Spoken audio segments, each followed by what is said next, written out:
যে তৃণমূল ভবনের যে গেট, সেই গেটের দুদিকে কিন্তু দুটি ব্যানার লাগানো রয়েছে। একটি All India Trinamool Congress chairman Arup Roy এবং সেখানে তৃণমূলের লোগো ব্যবহার করা হচ্ছে, এবং আরেক দিকে কিন্তু আমরা দেখতে পাচ্ছি যে তৃণমূল ভবন, সর্বভারতীয় তৃণমূল কংগ্রেস, মমতা বন্দ্যোপাধ্যায়ের ছবি রয়েছে এবং তার পাশাপাশি তৃণমূলের লোগো রয়েছে।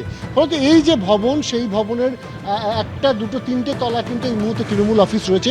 সেই তিনটে তলা পর্যন্ত তার দখল কার দিকে থাকবে তাই নিয়ে কিন্তু মূলত এই মুহূর্তে টানাপোড়েন চলছে। তুমি জানো যে ইতিমধ্যে দলের নাম এবং দলের প্রতীক কে পাবে তাই নিয়ে নির্বাচন কমিশনের দ্বারস্থ হয়েছে দুপক্ষই। একদিকে কালীঘাটপন্থী বা মমতা বন্দ্যোপাধ্যায়পন্থী তৃণমূল, অন্যদিকে ঋতব্রত বন্দ্যোপাধ্যায় বা সন্দীপন সাহাপন্থী তৃণমূল। সেই পরিস্থিতিতে দাঁড়িয়ে গতকাল কিন্তু নাটকীয় পরিস্থিতি তৈরি হলো একেবারে এই তৃণমূল ভবনে।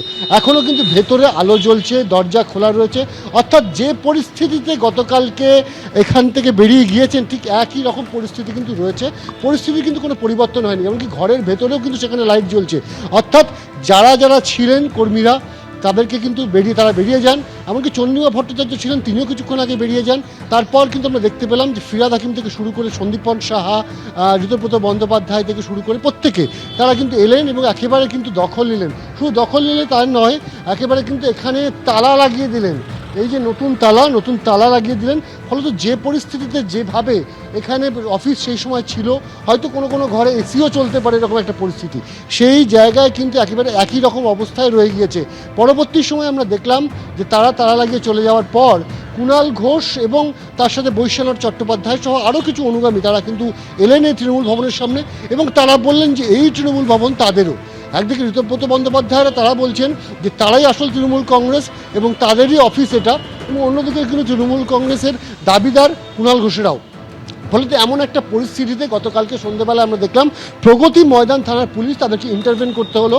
তারা আসলো, তারা বলল যে এখানে এমন একটা পরিস্থিতি তৈরি হচ্ছে যাতে ল অ্যান্ড অর্ডার সিচুয়েশন তৈরি হতে পারে, এবং সেই কথা মাথায় রেখেই এই তৃণমূল ভবনের গেট আগলে দাঁড়ালেন প্রগতি ময়দান থানার পুলিশ, তার সাথে সাথে কেন্দ্রীয় বাহিনী, এমনকি র্যাফের জওয়ানরাও ছিল। যদিও আজকে আমরা দেখতে পাচ্ছি সকাল থেকে সেন্ট্রাল ফোর্সের যারা জওয়ান রয়েছেন তারা রয়েছেন, অন্যদিকে কলকাতা পুলিশের প্রগতি মডার্ন থানার যারা আধিকারিকরা রয়েছেন, অফিসাররা রয়েছেন, তারাও উপস্থিত রয়েছেন।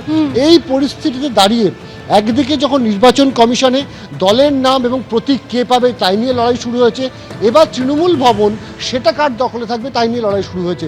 ফলত একদিকে এখন দেখার যে মালিক পক্ষের সাথে এখানে চুক্তি আসলে কাদের হয়ে রয়েছে এবং সেই চুক্তি অনুযায়ী এই তৃণমূল ভবন কাদের হবে এখন সেটাই কিন্তু নির্ধারণ করবে পুলিশ।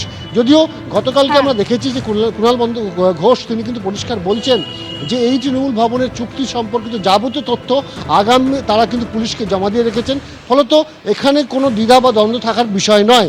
সেই পরিপ্রেক্ষিতে দাঁড়িয়ে এখন পুলিশ সিদ্ধান্ত নেবে এই তৃণমূল ভবনের চাবি বা তৃণমূল ভবন কাদের হাতে তুলে দেবে বা এই পরিস্থিতি কোন দিকে গড়ায়। ধন্যবাদ। এবিপি আনন্দ, এগিয়ে থাকে, এগিয়ে রাখে।